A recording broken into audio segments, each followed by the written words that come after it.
capítulo 1.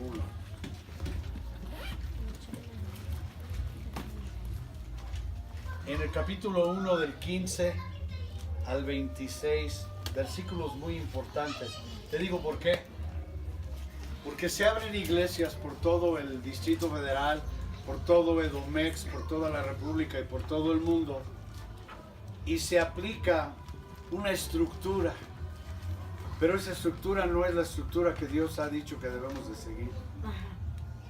Entonces es importante para nosotros que estamos comenzando, que estamos abriéndonos paso en las cosas del Señor, entender el gobierno de Dios, entender cómo funciona Él y cómo Él espera que nosotros funcionemos. Y no importa si estamos aquí en el césped o si estamos en un salón o si somos chicos o si ya somos grandes. La palabra del Señor es indestructible, incambiable. Entonces tenemos que seguirla. Y dice la palabra del Señor, mande usted, Hechos 1, del 15 al 26. En aquellos días, Pedro se levantó en medio de los hermanos, y los reunidos eran como 120 en número, y dijo: varones hermanos, era necesario que se cumpliese la escritura en que el Espíritu Santo habló antes por boca de David acerca de Judas, que fue guía de los que prendieron a Jesús, y era contado con nosotros y tenía parte en este ministerio. Este, pues, con el salario de su iniquidad adquirió un campo, y cayendo de cabeza se reventó por la mitad, y todas sus entrañas se derramaron. Y fue notorio a todos los habitantes de Jerusalén, de tal manera que aquel campo se llama en su propia lengua Aceldama, que quiere decir campo de sangre. Porque está escrito en el libro de los Salmos: sea hecha desierta,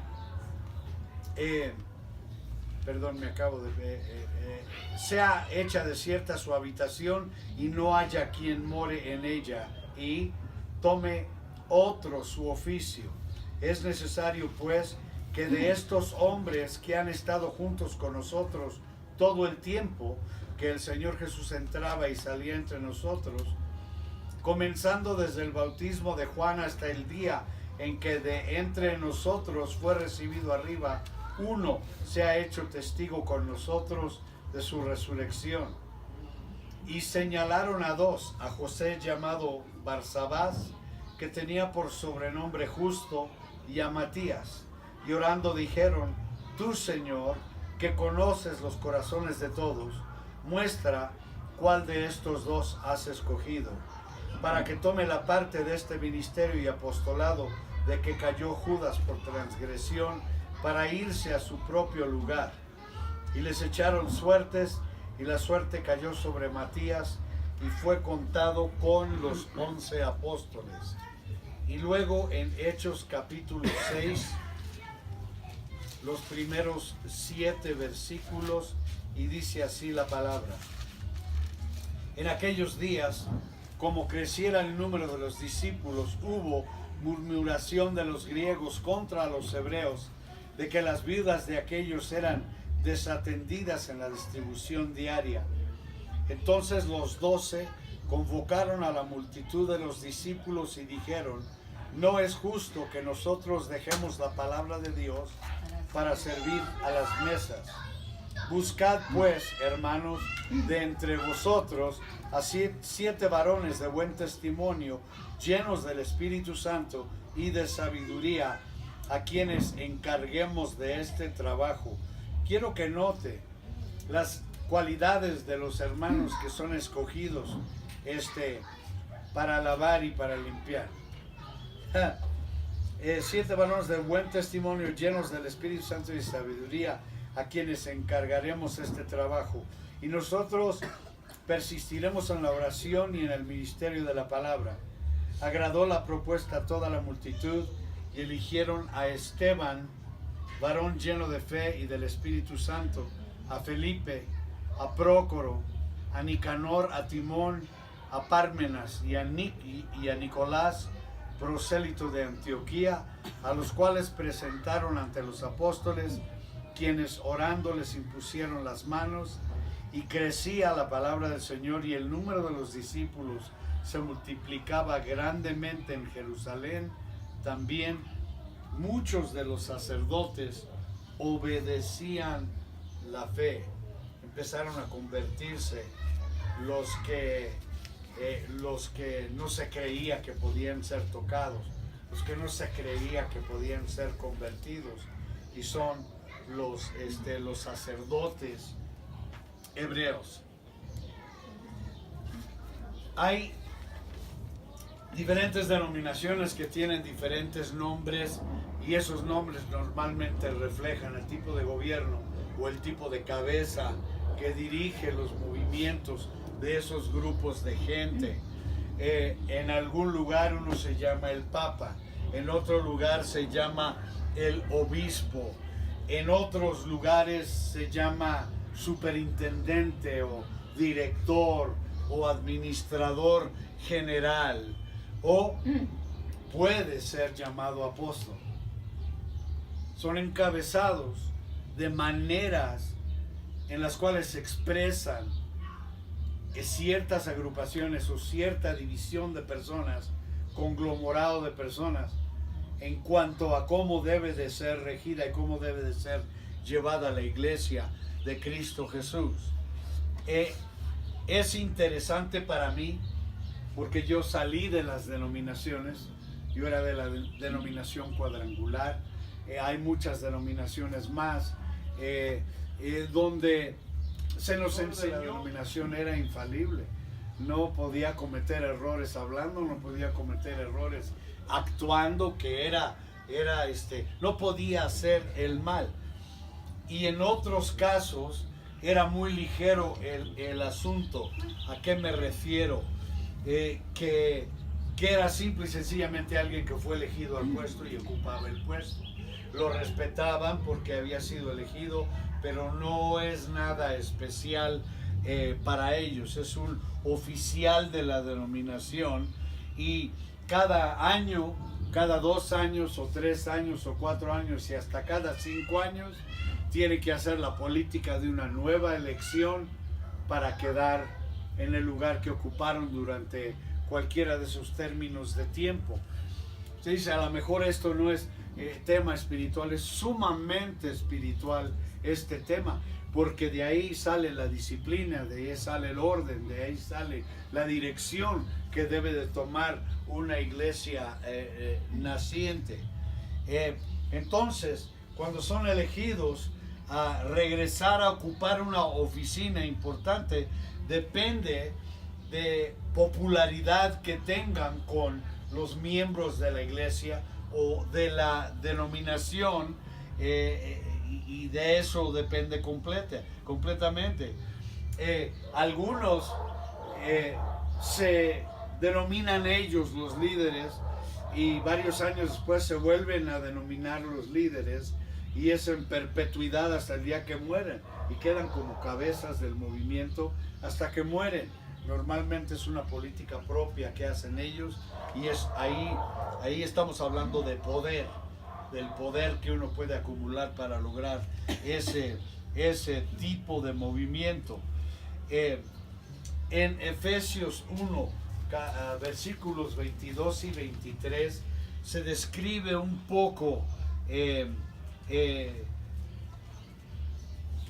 lo que debe de ser conforme a la Escritura. Y sometió todas las cosas bajo sus pies, y lo dio por cabeza sobre todas las cosas a la iglesia, la cual es su cuerpo, la plenitud de aquel que todo llena en todo.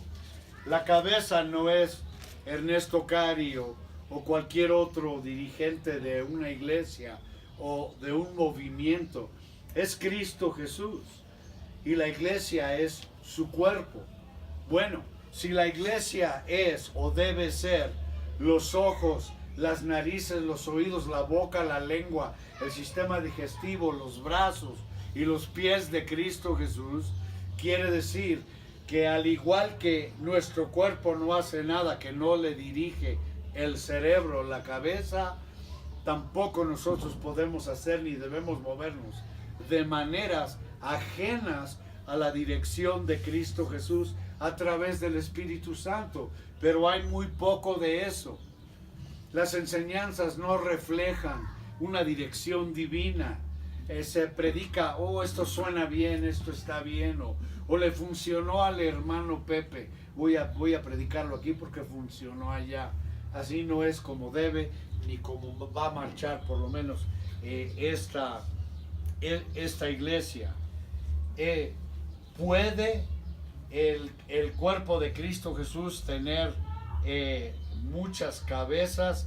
Vamos a 1 Corintios 12 y el versículo 12, y la palabra dice claramente: porque así como el cuerpo es uno y tiene muchos miembros, pero todos los miembros del cuerpo, siendo muchos, son un solo cuerpo, así también Cristo. Cristo es nuestra cabeza. Y ustedes no le deben fidelidad, ustedes no le deben nada a uno que dice que es líder, o que es pastor, o que es evangelista, o que es profeta, o apóstol, o maestro, que no recibe su dirección a través del Espíritu Santo. Amén. Que no sabe qué decir porque el Espíritu Santo lo guía a decir. Una persona tiene que ser así. Cristo es la cabeza de la iglesia.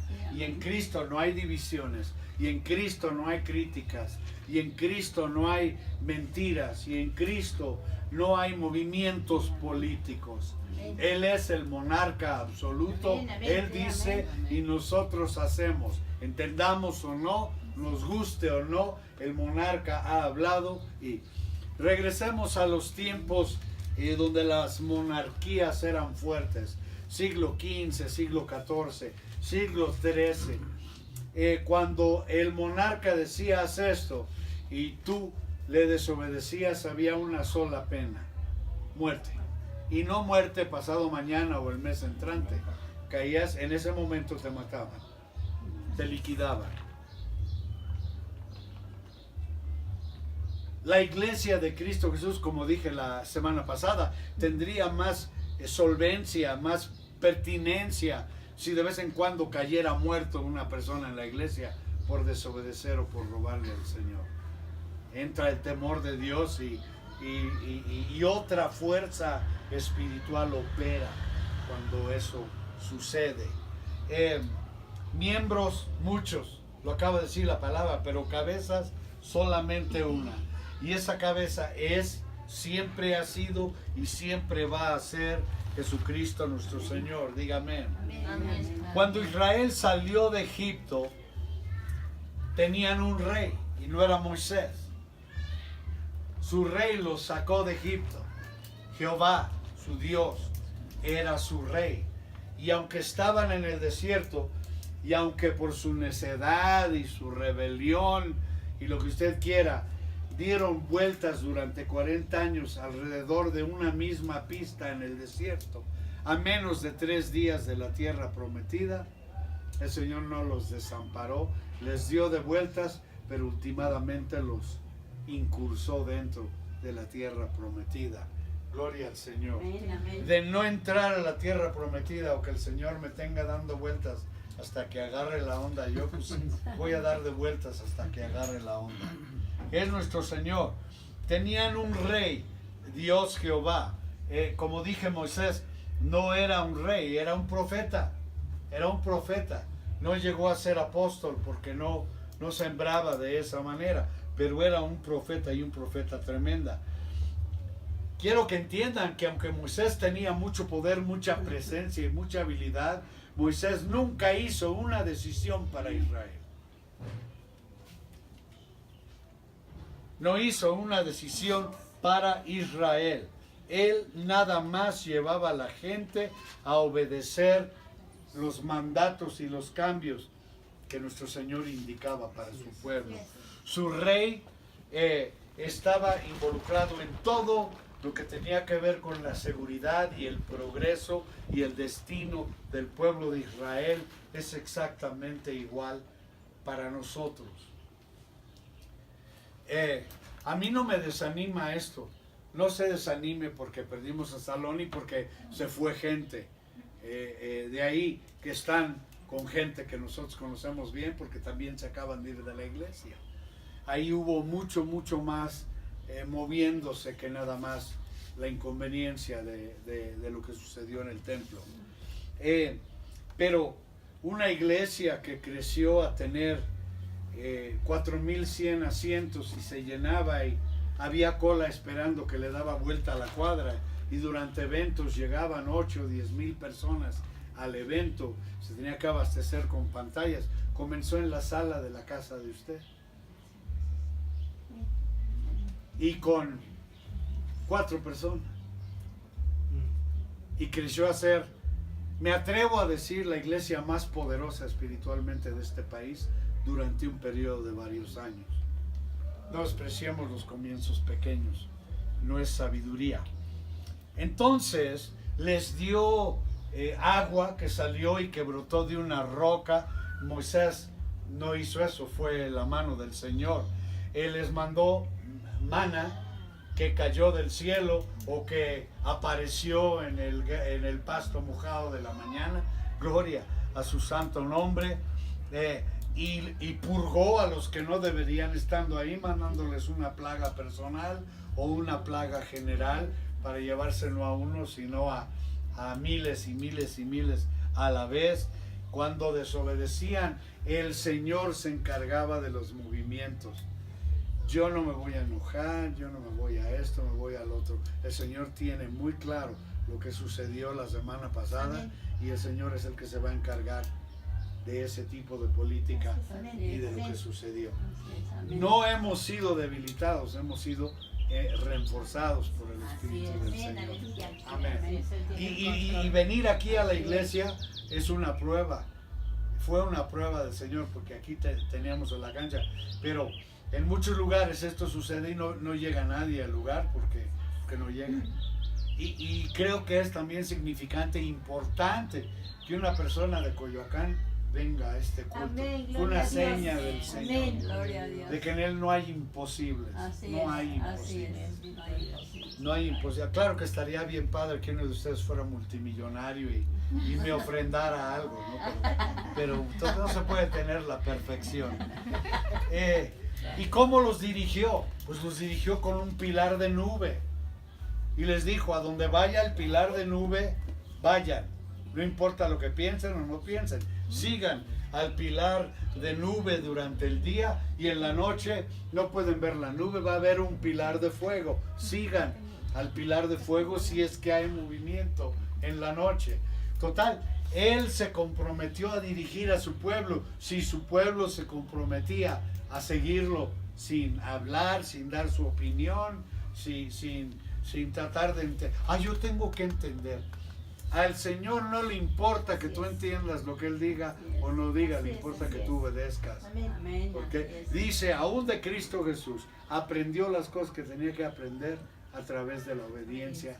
El Hijo, Cristo Jesús nuestro Señor. Ahora, les dio mandamientos, y esos mandamientos constituían la manera en la cual ellos tenían que vivir su vida. Dio una ley tan grande, tan masiva, que las mentes legales de hoy no han encontrado una falla en la lógica jurisprudencial de la ley que dio Dios a su pueblo. Y casi todas las leyes establecidas en el mundo, digamos, naciones de primer, ¿cómo se llama? ¿Cómo se dice? Primer, segundo y tercero. De primer mundo, ¿no? De la mayor primero y de segundo, su código jurisprudencial sale, lo que sepan o no lo sepan, del código jurisprudencial de la palabra de nuestro Señor. Es increíble, es increíble. Pero no se ha descubierto ninguna falla en ese código, ni se ha introducido algo a través de 4,000 años que sea superior a ese código que nos dio nuestro Señor. El problema es que aunque recibían órdenes de su rey, no lo podían ver. Lo podían ver en el pilar de nube, en el pilar de fuego, pero normalmente no lo podían ver. ¿Por qué? Porque no se purificaban ellos mismos. Esa responsabilidad no es mía para ustedes, es de usted para usted. No se purificaban lo suficientemente para poder comunicar directamente con Él, porque solamente el puro puede oír la voz de Dios o puede verle. Llevo 43 años predicando y el Señor ha venido a mí a verme y a platicar conmigo 9 veces en 43 años. Porque yo oigo mucho, hermana. El Señor me dijo, y el Señor me acaba de decir, el Señor me dijo, y muchos predicadores, y me dijo el Señor, porque el Señor me dijo y me indicó. A mí me ha hablado el Señor 9 veces en 43 años, o yo soy un retrasado mental y espiritual, o mucha gente está oyendo algo que no es, o está suponiendo que lo que oyen es la voz de Dios, cuando no es la voz de nuestro Señor. Estamos hablando a nivel dirección, no estamos hablando a nivel de la vida diaria, porque Él nos habla a través de la palabra, a través de un sermón, a través de algo que vemos para indicarnos de manera individual qué rutas debemos de tomar y qué debemos hacer. Pero estamos hablando aquí de gobierno, estamos aquí de cómo vamos a llevar. Si la iglesia no puede llevarse de manera diferente con 15 personas que con 4,000 personas. Es el mismo gobierno de Dios. Es incambiable. No podían ver a su rey. Y como no podían influenciar ni podían ver a su rey, no podían presionar a Dios. Dios no puede presionarse. Lo que Él dice es inmutable. Es inmutable. A un director de una denominación se le puede presionar. A un pastor de una iglesia, si no es una persona que derriba su fuerza y su unción de Dios, se le puede presionar. O usted deja de predicar acerca de esto y de esto, o le quitamos la casa que le prestamos por ser pastor de la iglesia. Yo he visto esa política mucho a través de los años. Desgraciadamente sí pueden manipularlos, pero cuando era inmutable, no podían verlo, no podían criticarlo, no podían presionarle. Y cuando se rebelaban, la palabra nos indica que fueron castigados severamente, y la lección era, no pueden hacer nada sin mi conocimiento. ¿Cómo nos atrevemos nosotros a ocultar pecaditos y pretender que estamos todo bien con Dios, cuando Dios está viendo cada milisegundo de nuestra vida, todo lo que estamos haciendo, diciendo, y aparte siendo omnisciente, todo lo que estamos pensando? Ay, qué linda. O sea, papá, te amo. ¿Y a mí me amas? Ay, qué chula, gloria a Dios.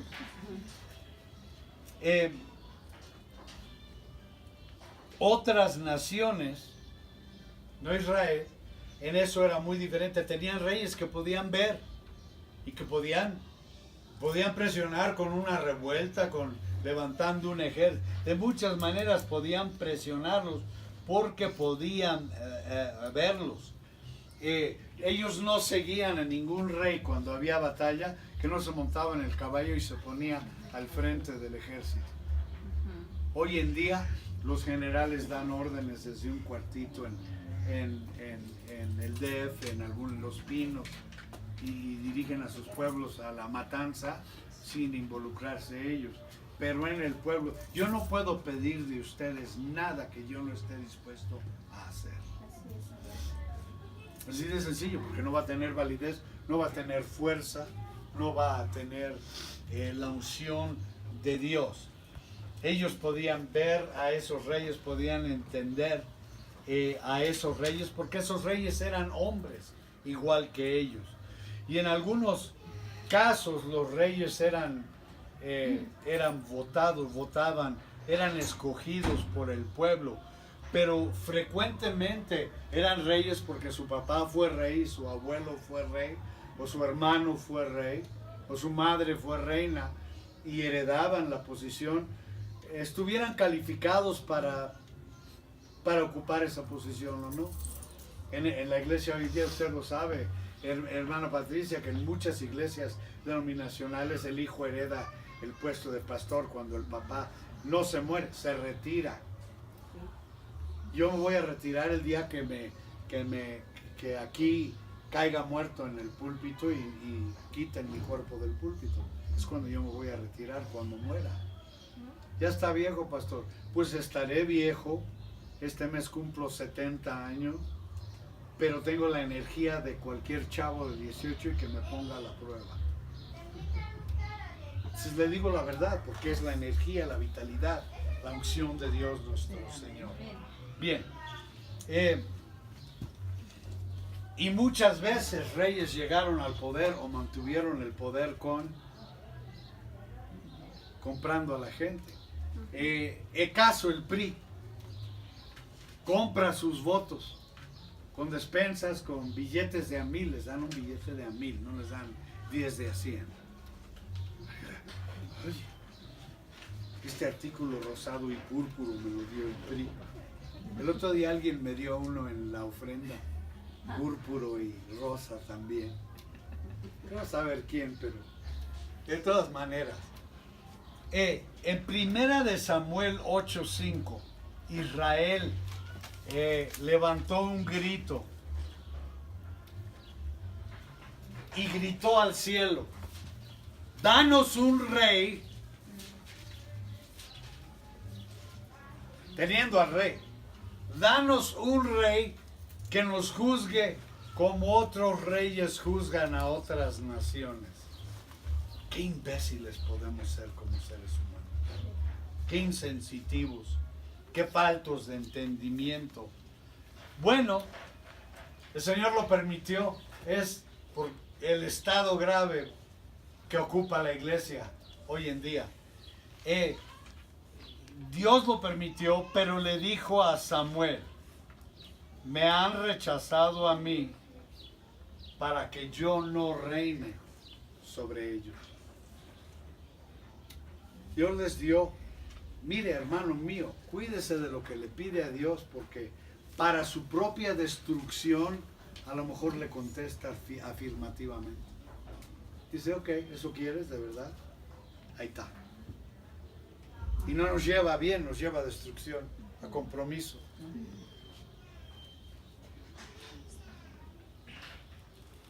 Durante su ministerio terrenal, Jesucristo fue rey físico sobre su iglesia.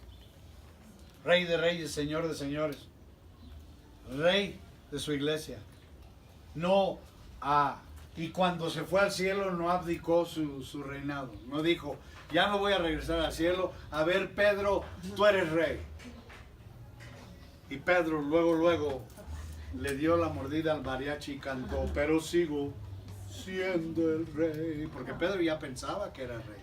El Señor tuvo que sacudirlo un poco. Pero al irse, sí nos dio instrucciones sumamente específicas. En Mateo 28, un versículo, el versículo 20 dice, bueno, vamos a comenzar un poco antes, vamos con el 16. Pero los 11 discípulos se fueron a Galilea, al monte donde Jesús les había ordenado o llamado. Y cuando le vieron, le adoraron, pero algunos dudaban. Y Jesús se acercó y les habló diciendo: toda potestad me es dada en el cielo y en la tierra. Por tanto, id y haced discípulos a todas las naciones, bautizándolos en el nombre del Padre y del Hijo y del Espíritu Santo, enseñándoles que guarden todas las cosas que os he mandado. Y he aquí, yo estoy con vosotros todos los días hasta el fin del mundo. Amén. Se fue en una forma, pero se quedó Rey de Reyes, Señor de Señores y único Rey de su iglesia. Amén, amén. De otra forma. Mandó al Espíritu Santo a que el Espíritu Santo nos guiara y nos llevara a toda verdad. Él dijo, es importante que yo me vaya, porque si no me voy no puedo mandar al Espíritu Santo o al Confortador que los va a llevar o dirigir a toda verdad. Era importante que se fuera. Pero de la misma manera que Israel, con todo el oro que fue dado para que ellos salieran, ¿sabe? Estaba yo haciendo cálculos científicos de las cantidades de oro que recibieron cada hebreo cuando despojaron a Egipto. Recuerdan que la palabra dice que despojaron a Egipto, llevaron todo lo de valor. No había uno entre los 3 millones que no era multimillonario cuando salieron de Egipto. Dios les dio todo eso, ¿para qué? ¿Con qué fin? Para que cuando llegaran a la tierra prometida, tuvieran para restablecer todo. Pero en vez de eso, ¿qué hicieron? Derritieron su oro e hicieron un becerro de oro para adorarlo. De la misma manera que Israel hizo eso, hablando o diciendo Moisés se fue, la iglesia ahora no tiene la capacidad de ver a Jesús en medio de ellos. Ha perdido la manera de ver que Jesús es real, que Jesús es quien Él dijo que es y hace lo que Él dijo que iba a hacer. Ya no tienen la capacidad de ver a Jesús en el medio y han declarado, y lo digo claramente, las denominaciones, Él se fue, así que tenemos que gobernarnos nosotros mismos. Es lo inteligente. No es lo inteligente. Es una de las estupideces más grandes que ha cometido el hombre religioso, tendría yo que decir. Vamos a crear un reino, vamos a elegir a nuestros líderes, vamos a hacer nuestro propio código de leyes y vamos a construir una organización poderosa. Hay muchas organizaciones poderosas. Así que la iglesia, en iglesia tras iglesia tras iglesia, está Cristo, porque su promesa es que donde están 2 o 3 reunidos en su nombre, aunque no estén llevando a cabo el negocio como deben de hacerlo, Él está ahí en medio, pero está sentado silencioso y observa cómo hombres son elegidos para tomar su lugar.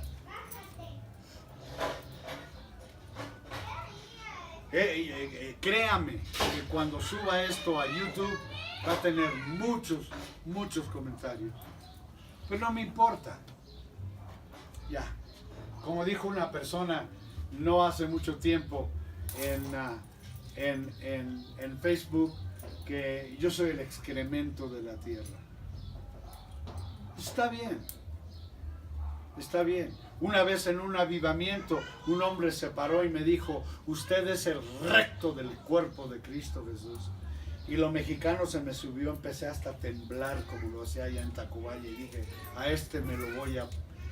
Y el Señor me paró y me dio sabiduría y de pronto mi boca se movió, pero no era yo quien estaba hablando. Y le dije, pues sí soy el recto del cuerpo de Cristo Jesús, pero si yo no funciono, usted se muere. No, cambió el ambiente de ese servicio como no tiene usted idea. Y millones claman y claman en un estado de confusión. Bueno, pues ¿cuál es la iglesia correcta? ¿A cuál debo de ir? ¿Cuál es la iglesia que salva? Es la que eso debería de ser la pregunta. No a cuál iglesia asisto, ¿cuál salva? Conforme dice la palabra del Señor. No hay ninguna razón para estar en la confusión, porque la respuesta está siempre en la palabra de nuestro Señor. Siempre. Aquí está escrito y aquí está la respuesta a cualquier pregunta que usted tenga o pueda tener. Es así de sencillo. No hay ningún rey más que Cristo Jesús, que puede dirigir a su pueblo a la victoria y que puede crear la unidad en el cuerpo de Cristo Jesús. Porque hay millones y millones y millones de cristianos que están en grupitos por todo el mundo y no hay un elemento cohesivo entre ellos. Y nacen doctrinas que hay, mamá. Son horribles, son deficientes, son débiles.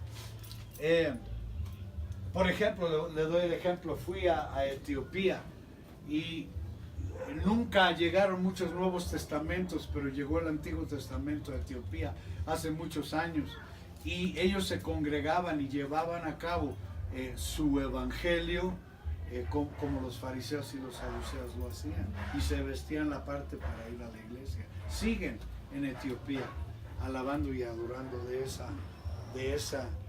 esa manera. No hay otro rey más que Cristo Jesús, dígame. Pero Jesús puede llevar a su gente a la victoria y puede traer a esas millones de personas a una singularidad y unidad que solamente Él por su Espíritu puede causar. Cuando eligieron a Matías para reemplazar al apóstol caído Judas, ¿Dios decretó quién? ¿Dios dijo Matías? No. Dejó que ellos decidieran, dejó que ellos se gobernaran.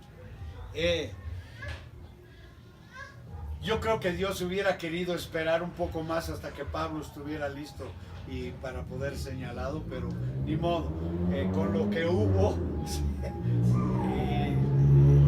Usted haga un estudio etimológico y histórico de esas dos personas y va a ver que pudo haber alguien con más capacidad ahí. Fue la selección de los hombres. Recuerde esto.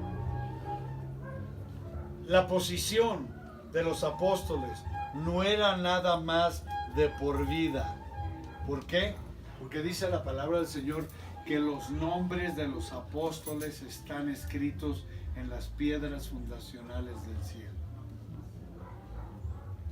Sus nombres son eternos. El apóstol verdadero, su nombre es eterno en la consideración de Dios. No apóstol porque traigo una tarjeta de presentación que dice apóstol o profeta. Apóstol porque Dios hizo la obra o hace la obra en un hombre o en una mujer. Porque he conocido apóstoles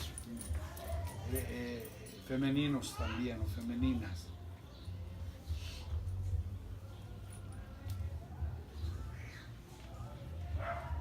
¿A quién escogió Dios? Pues la palabra realmente no nos dice a fondo, pero la escritura está medio silenciosa en eso. Pero quiero decirle que vamos a saber quiénes fueron apóstoles reales cuando lleguemos y veamos esas piedras. Vamos a ver los nombres y mucha gente va a ser sorprendida. Le va a sorprender los nombres que lee.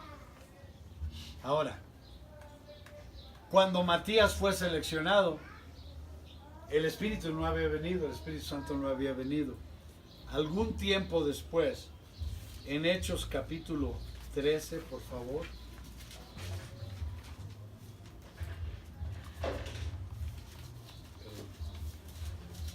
Esta Biblia no es mía, se me olvidó mi Biblia, me la prestaron y no la conozco, que suena chistoso eso.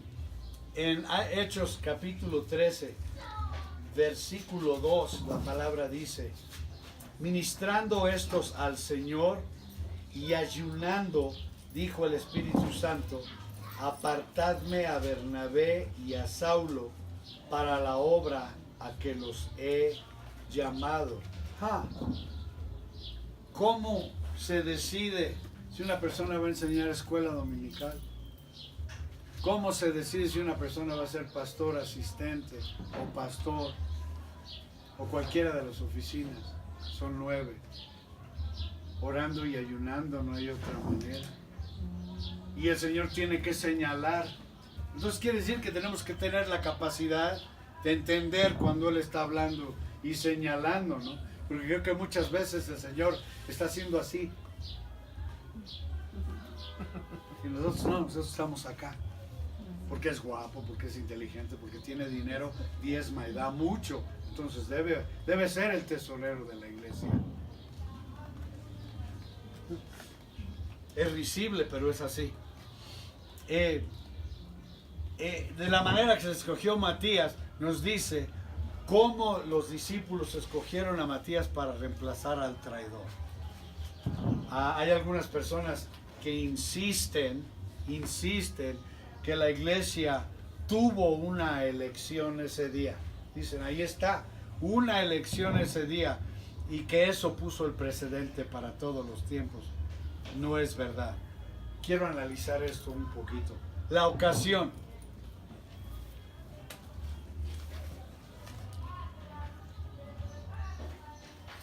En obediencia a lo que Cristo Jesús había dicho, 120 personas le hizo la invitación a 500. O sea que 120 escogieron ir y 380 tuvieron que ir a visitar a su familia, porque era domingo o cuando fuera. O hubo un cumpleaños, o estaba enfermo el tío rico en el hospital. Invitó a 500, solamente 120 acudieron a la invitación. A esos 120 que obedecieron y que esperaron en el aposento alto, les dijo, esperen hasta que. Le voy a enseñar usando su vida de oración como ejemplo. No tiene que contestar, pero ¿cuánto tiempo se pasa usted de rodillas al día? Y antes le pedimos a Dios, le decimos a Dios, y al momento que nosotros terminamos, nos paramos y nos vemos y el Señor se queda así. Que no dimos tiempo de contestar. Ahora,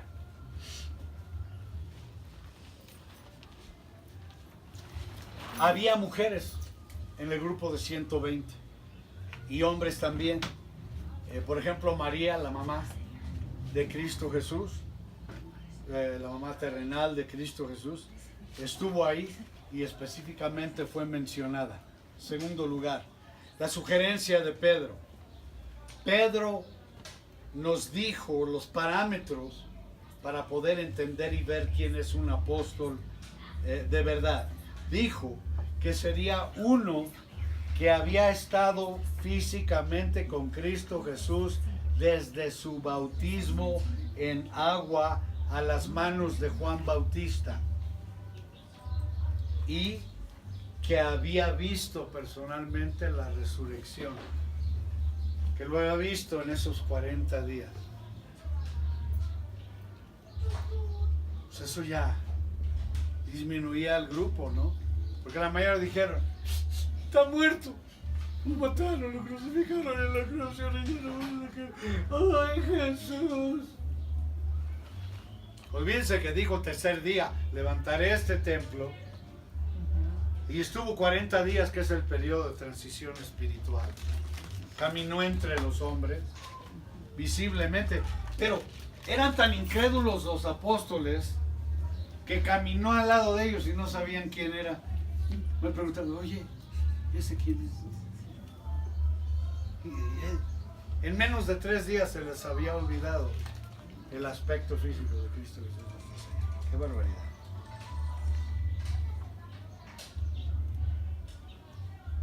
¿Será posible que Pedro dijo, ahora, todos los que caen bajo lo que acabo de escribir, pónganse de pie, por favor? O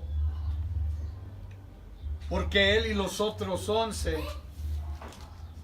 sabían quién había estado. Ellos caminaban en peligro, amenazados constantemente, golpeados, llevados a la cárcel. ¿Cuánta gente cree usted que estuvo al lado de ellos? Bueno, vamos a ponerla más clara. Cuando Cristo Jesús fue levantado en esa cruz, después de ese martirio que lo desfiguró como ser humano, dice la palabra que después que lo golpearon no había belleza en él, estaba golpeado, era irreconocible. ¿Cuántos de sus apóstoles estuvieron al pie de la cruz? Juan. Juan. Y no creo que él estuvo ahí más por su convicción, estuvo ahí para darle confort a la mamá, que era un hombre bueno, un hombre gentil. Bueno, no existe ningún motivo, ninguna razón para creer que tuvieron un comité nominador.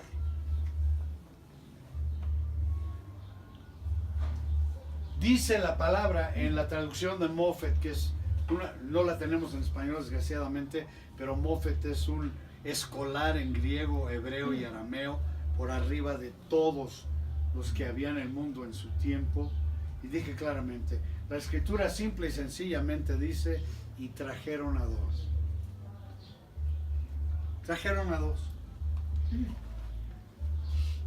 Al escoger ya, ¿cómo se dice? Finalmente, al escoger y terminar ese proceso, todos los que sí levantan la mano derecha, todos los que no levantan la mano izquierda, no hicieron nada de eso. La Biblia dice que, ¿qué hicieron?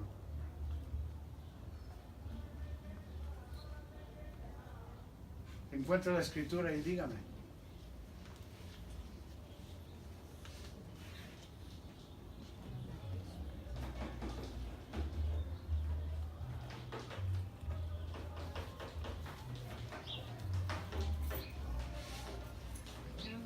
En el conocimiento que tienen los unos con los otros, ellos se intercambiaron conocimiento y pasión y todo, y resaltaron dos entre ellos.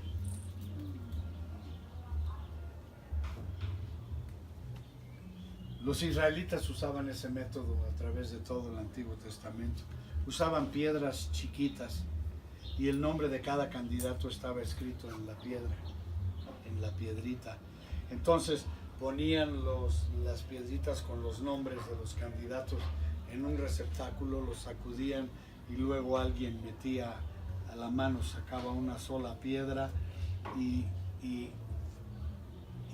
la piedrita, ese nombre era el que se quedaba. Eso fue lo que hicieron los apóstoles.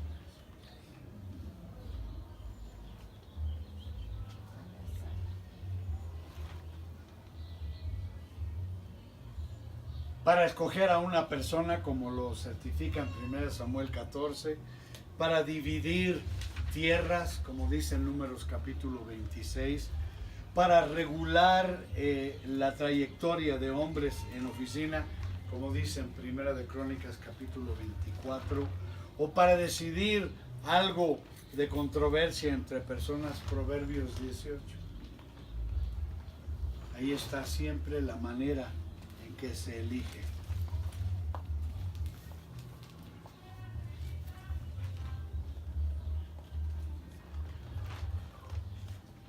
Así se identificó a Jacán en Josué capítulo 7, cuando se llevó a cabo la traición. El hombre no se le permitía a los hombres ejercer presión o hacer sugerencias o sugestiones para influenciar al proceso. El hecho de poner los nombres en las piedritas, echarlas aquí, sacudir y que cualquier persona metiera la mano y sacara, ahí no había influencia, ahí no había coerción, ahí no había nada de eso. Era un proceso limpio para escoger a una persona, un acto de fe en Dios para escoger, hacer cuenta de manos, tomar un voto parándonos, es revertir a la voluntad del hombre y hacer a un lado la voluntad de Dios y declararle a Dios, haciendo funcionar nuestra voluntad, que no confiamos en la de Él, no confiamos en la suya, en su manera.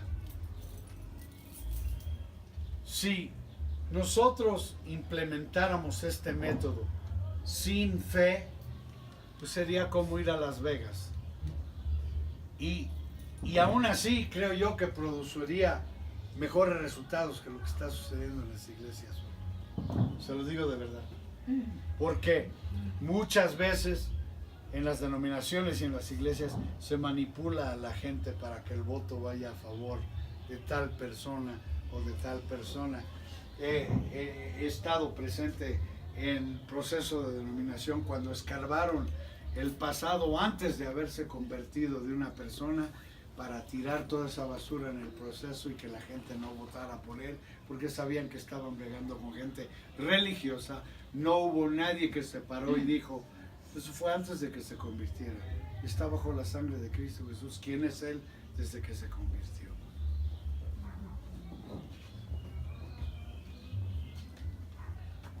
Lo que predico no es para influenciarlo a usted que piense de una manera. Es para invadir el corazón y el alma suya y que usted tenga la entereza de decidir correctamente cuando viene esa necesidad en el cuerpo de Cristo Jesús. Hay una pregunta. ¿Estaban los discípulos actuando y moviéndose en orden divino, asumiendo la responsabilidad de escoger al discípulo número 12? La respuesta es esta. No sé. Solo Dios sabe. Él no nos dijo de una manera o de otra. Pero una cosa es segura.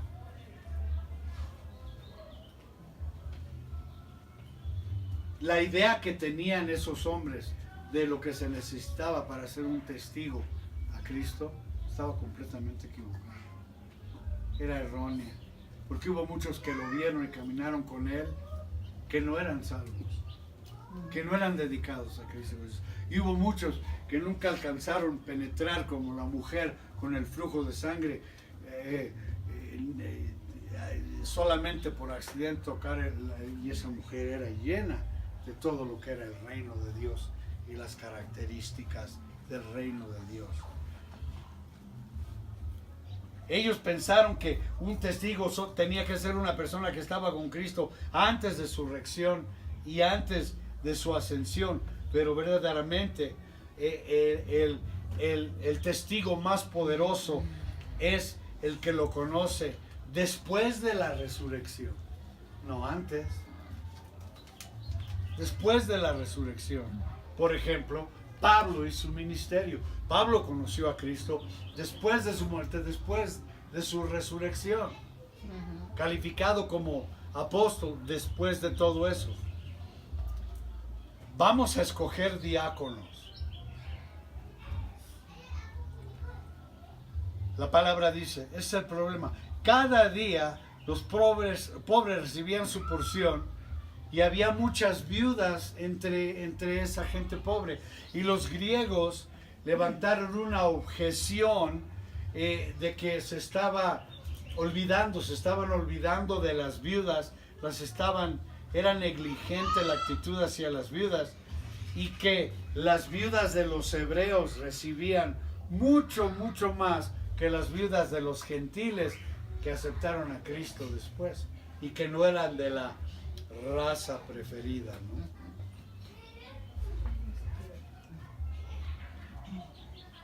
No se nos dice si esto realmente era el caso, pero los apóstoles decidieron que se necesitaba a alguien para que la distribución se hiciera justamente, como debe de ser, justamente. Hacer esa decisión en ese momento, porque lo estaba en ese momento, tomaría demasiado tiempo si tenían que tomar en cuenta su manera de orar, su enseñanza, etc. Entonces, ¿cuál fue la solución conforme al gobierno de Dios? Sugirieron que la gente escogiera a 7 hombres, llenos de sabiduría, llenos del Espíritu Santo, con una buena reputación. Hasta ahí fue eso. 7 hombres. El método a través del cual escogieron estos 7 hombres no nos dice la Escritura absolutamente nada acerca, pero creo yo que es lógico asumir que fue con las piedritas y los nombres. No, es lo que más me brinca. Este pasaje, esta porción de la Escritura es como una linterna a aquellos que quieren tener una organización que es como la organización de Dios y un gobierno que es como el gobierno de Dios. Desgraciadamente, no se parece en nada hoy el gobierno de la mayoría de las iglesias a ese gobierno de Dios con la iglesia primitiva. Y no tenían edificios, no se veían edificios. Hoy aquí en la casa de Lombardini, la próxima vez en la casa de Los Ferros, la próxima vez en la casa de Ivonne, la próxima vez en la casa de Maguitos y de Pati, la próxima vez en la casa de la hermana Patricia, la próxima vez ya para el año 2019 en la casa de la hermana Gloria, pero con verdolagas. Sí, prometidas. Solo que con verdolagas. Prometidas.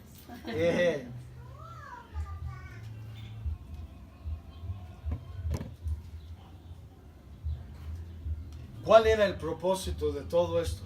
Establecer el gobierno de Dios. Para liberar a los apóstoles a hacer lo que tenían que hacer ellos y no estar haciendo lo que no deberían de estar haciendo. Aquí podemos entrar en un argumento ético religioso que divide iglesias, pero no voy a meter en eso.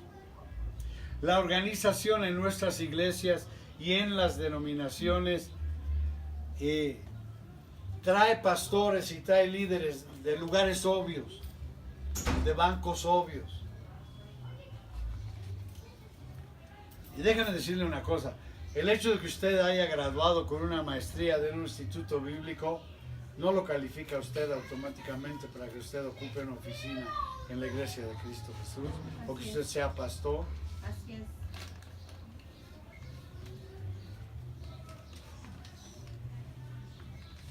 Cuando elegimos como elige el hombre, somos forzados a estar en servicio a los hombres, a estar en servicio a las instituciones, a estar en servicio a las denominaciones, pero el propósito primordial de los apóstoles fue hacer esto para que no los obligaran a estar ocupados en cosas que no eran espirituales.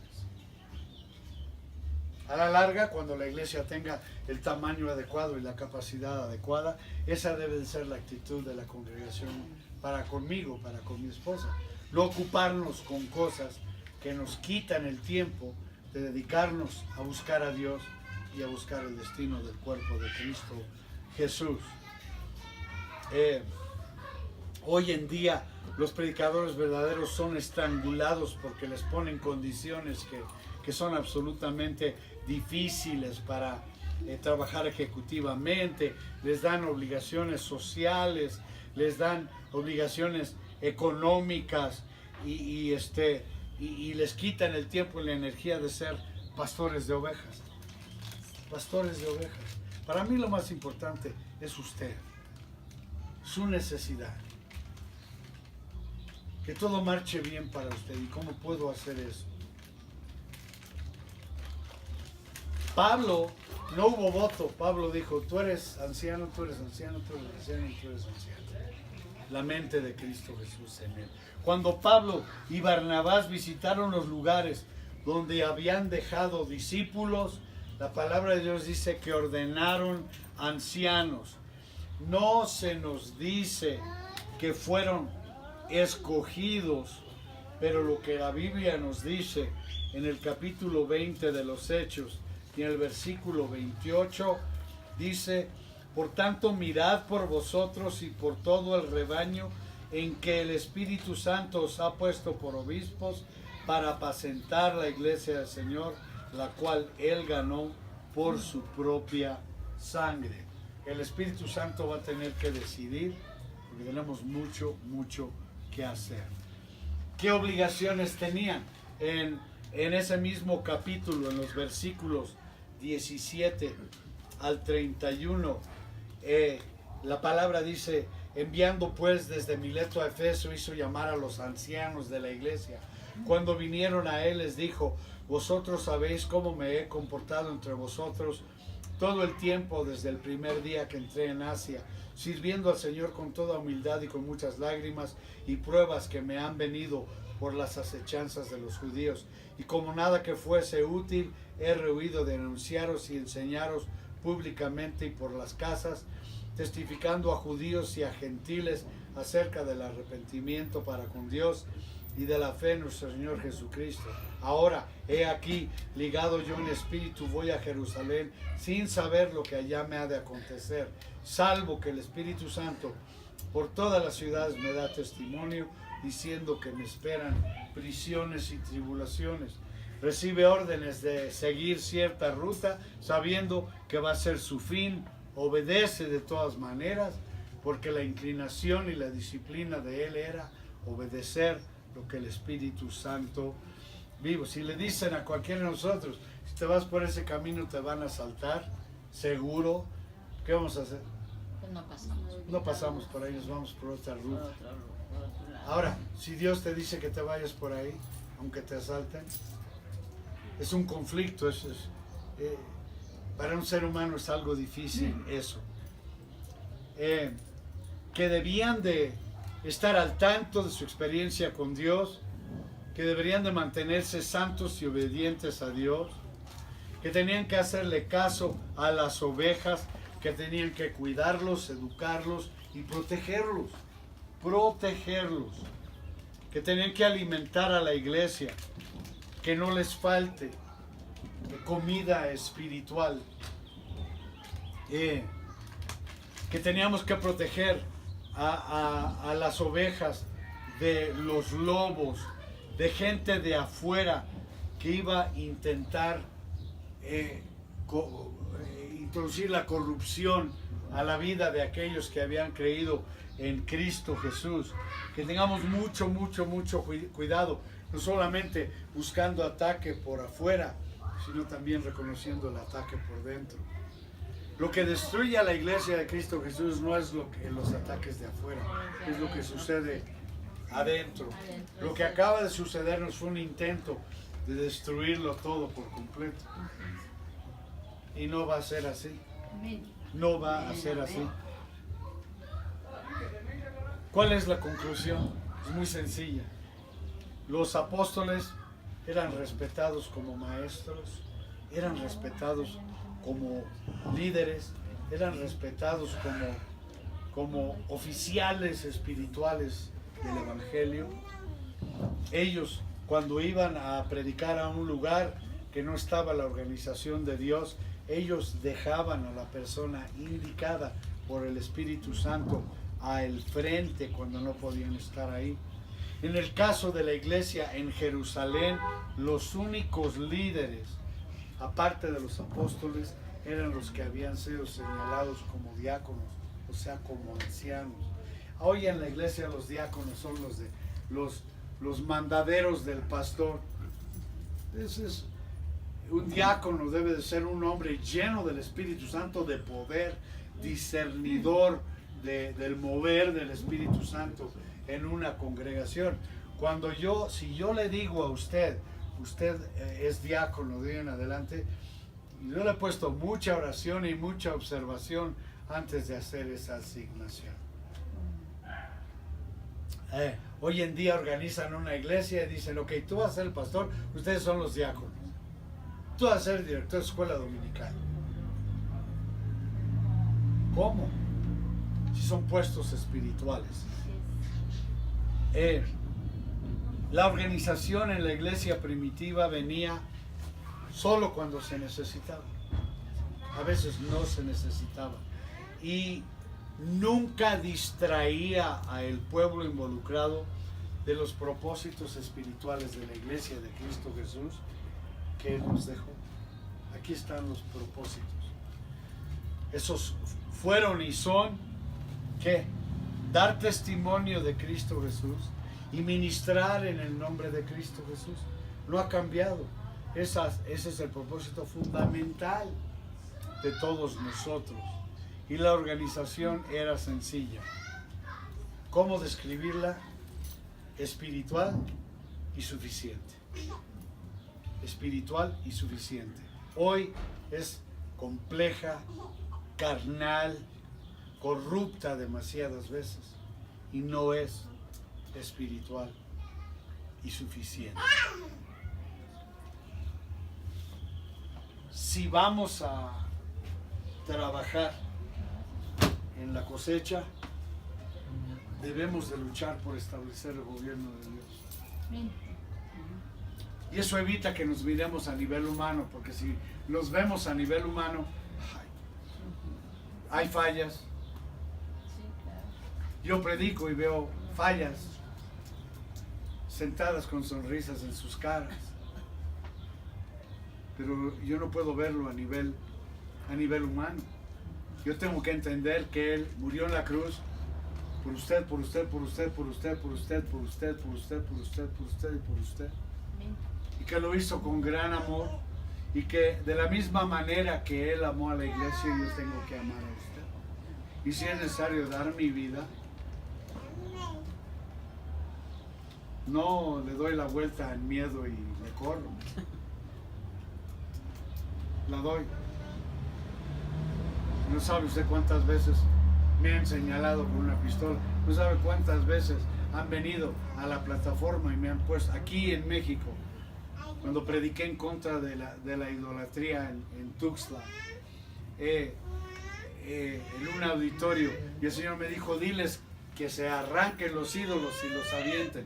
Salieron 5,5 kilos de artículos de oro, con los cuales hicimos 2 o 3 campañas más.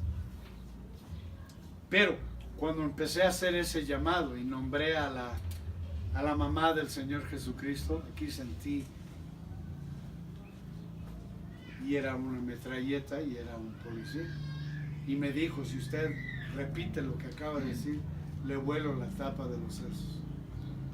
Y yo le dije, déjame ver lo que me dice el Espíritu Santo. Y me trajo a las palabras de Pedro. ¿Será mejor que obedezca yo lo que usted me está diciendo o que obedezca a Dios y siga predicando en contra de la idolatría en este lugar? No me tocaron los balazos. Y a los 5 o 6 minutos doy la vuelta y estaba de rodillas, la metralleta a un lado, las manos levantadas, llorando porque el Señor lo había tocado personalmente y dio su vida a Cristo Jesús nuestro Señor. Ese es el tipo de experiencia que deberíamos de desear y que deberíamos de vivir. No hay ganancia en el Evangelio si no arriesgamos algo por Cristo. No hay. Tenemos que arriesgar algo. Amén. Amén. Gloria a Dios.